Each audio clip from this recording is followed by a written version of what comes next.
Hello and welcome to another lawnmower video. Who doesn't like playing around with lawnmowers? You know, it's cheap. It's a fun way to, or it's a cheap way to harness your skills. You know, you got your little engine you can work on. You can weld differentials. You can re-gear it, make it go faster. But in this case, I'm trying to make the ultimate snowplow tractor. So I'm pretty sure all 6 of you seen my last video, but just in case, I welded the differential and re-geared it in the last video. So now I'm having problems with it kicking the belt. So I need to address some belt guides that need to be readjusted for the different pulley sizes, and you know, just getting the plow on. I already made that years ago, so when I bring that in, we'll go through how I cobbled that thing together. It wasn't my best work, and you know, like I said, fix up some wiring, make a battery hold down because my battery's flopping around, wires are getting pulled off and stuff. So I just want to be able to hop on it, push the starter button, and just go. Not play around with jiggling wires and getting mad.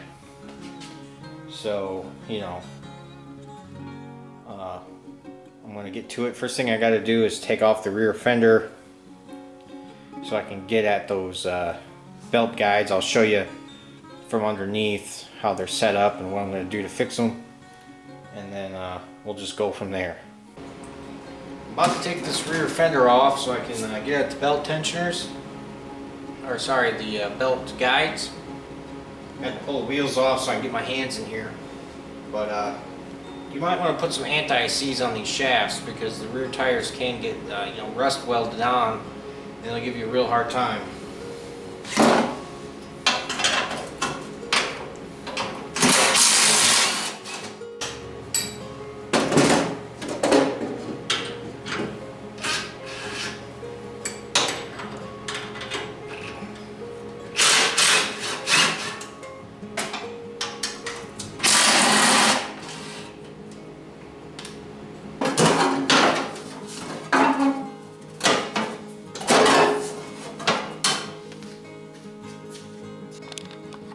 So I was racking my brain compartments and brain departments, as Ricky would say, on whether or not I wanted to make a slot, because right here is the bolt head for the belt guide, and there's another one over here, and you know what, there's probably supposed to be one here, but that one's missing.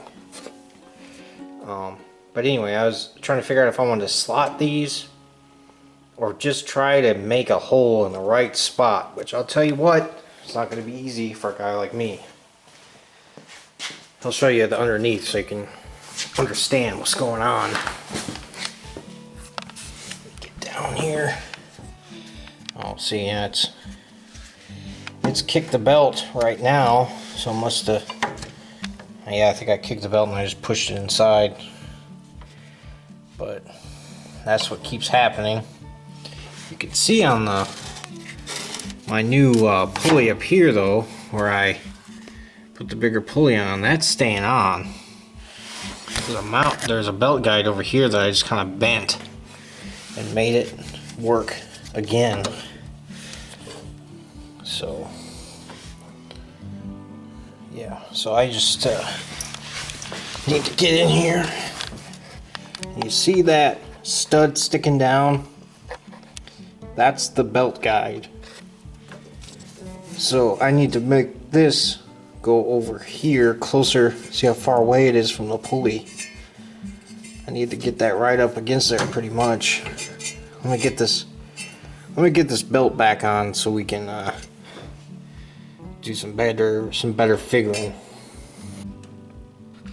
So my measurement came out to be I need to move it in about 5/8 of an inch. Right about, sorry. So there's the center of the bolt. Put the new center right here. And then it's a 1/4 inch bolt, so the end of it will be about 3/4 the way in. So that should get me pretty dang close to that pulley. I have a little wiggle room because the pulley can jump out. As long as the gap between the pulley and the belt guide is smaller than the thickness of the belt, I should be fine. Transfer that measurement and do the same to this one. So I'm gonna put a couple of marks there where I need to drill a hole, move those in. Just got my good old stepper bit on here, and I put a mark with a Sharpie there where I need to stop drilling for the 1/4" bolts.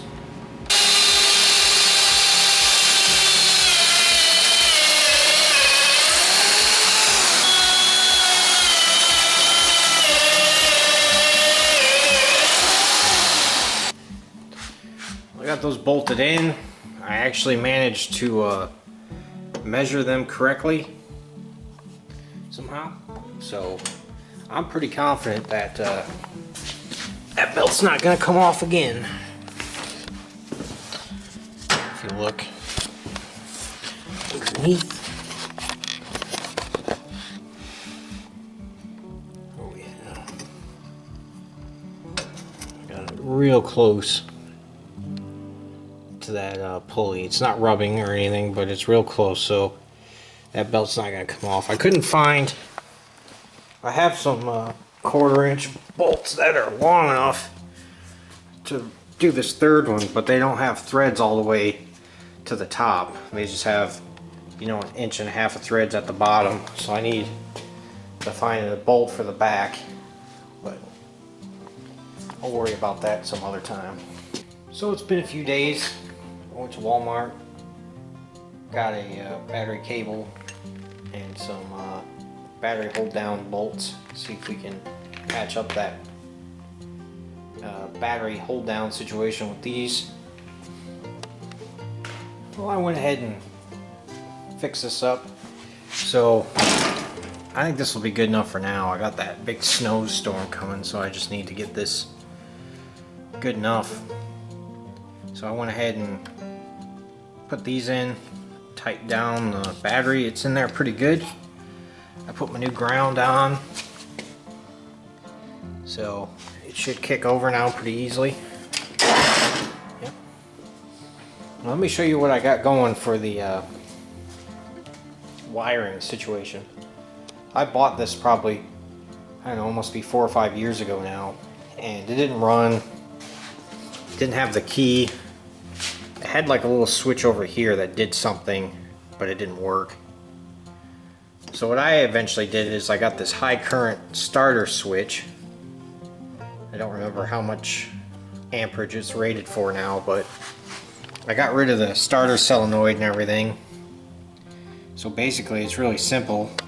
The wire comes off the battery, goes into one side of the switch there, and then the other wire comes off the switch and goes right to the starter. So it's pretty simple, and it's been working for years. So now I got to go out and get the plow and bring in here, and I'll probably just go ahead and put the rear fender on, put the wheels back on. Got to take the hood off to get the plow on, and then we'll see if we can figure out a way to make the hood work with the plow being on. I'll show you the situation once I get that bolted up. So here's the plow and the plow apparatus I made a few years back. So basically you got these two pieces of metal that run along the side of the frame up front, and then you got this long piece. This goes all the way back and connects to the rear hitch. So if you catch an edge, it sends the impact through that instead of just bending the nose of the tractor down. Because it's not a heavy duty tractor or anything, so it wouldn't take much to bend the chassis basically. It's not heavy duty. I use just regular angle iron to make this thing, so it's not, you know, real strong. But I have used it for a few years and nothing's hadn't had any problems really, so I might redo it in the future, but for right now we're just gonna slam it back underneath and use it for another season.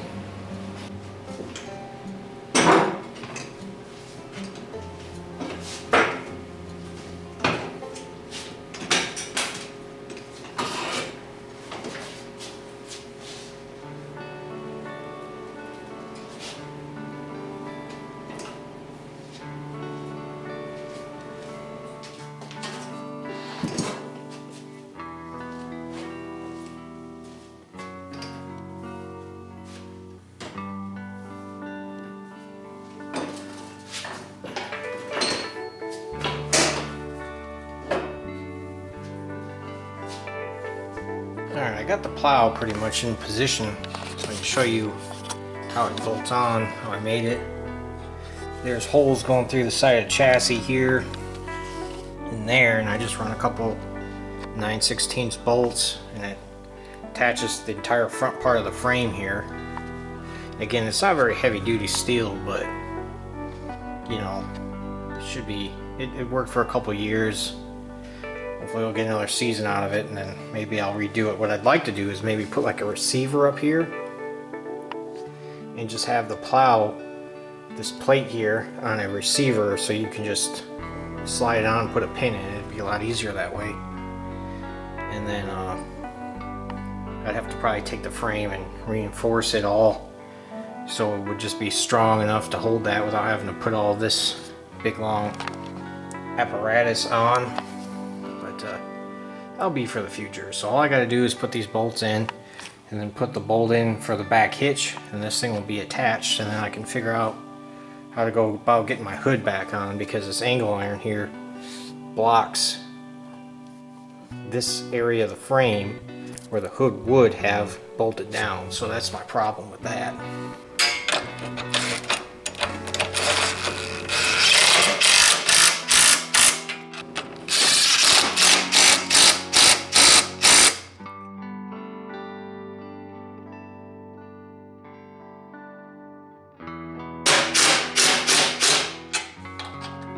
So here's what I'm working with. I got the hood, it's propped way up above the frame basically. So I think what I'm going to do is I have some of this, just like square tubing with holes in it, just to keep things simple. I think I'm just going to go off of this, go off this hole right here. And I'm going to bolt through one of these holes. Put a bolt through one of these holes, and then I'll drill another hole right through this piece of pipe or tube or square tube down here. So I'll have one bolted through here. I'll drill a second hole, and then I'll just weld it right here to this piece of angle iron. That's a part of the plow. So problem one is I got to make sure that this lever that lifts the blade up and down doesn't hit the hood here. And I should have good clearance there. The plow's all the way down, although this can go down further. If you're like driving over a crest of a hill, the plow will go down further.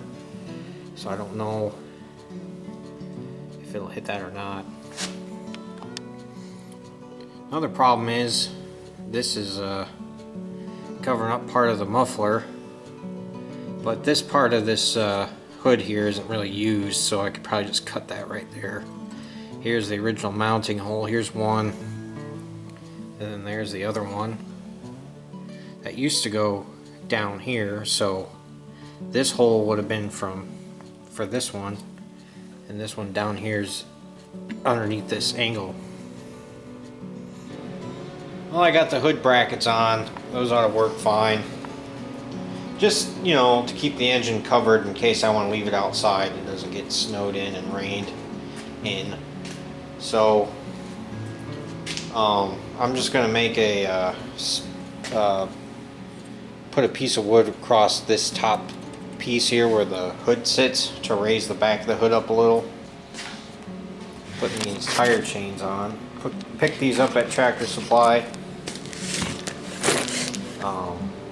I took it out and did some testing the other day, and it was working good, but still a couple times, you know, I was just spinning my wheels. So I thought, you know, with this big snowstorm coming, I'd put some chains on, maybe that'll help. So these just got these weird hooks on the end. These two little hooks. So I assume they just hook on. It came with directions, but I don't know how to read, so I'm just gonna go and wing it. Alright. Let's see here. This left here might cause me problems if it stays in there. Right? So I'm just gonna drape the chain.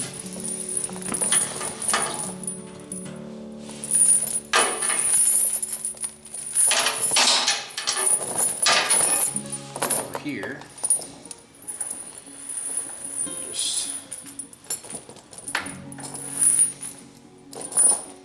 it's looking good so far.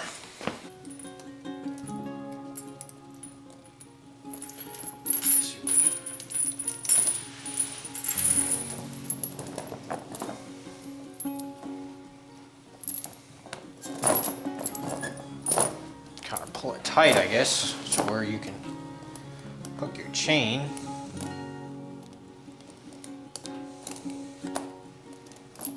It's reasonably tight there.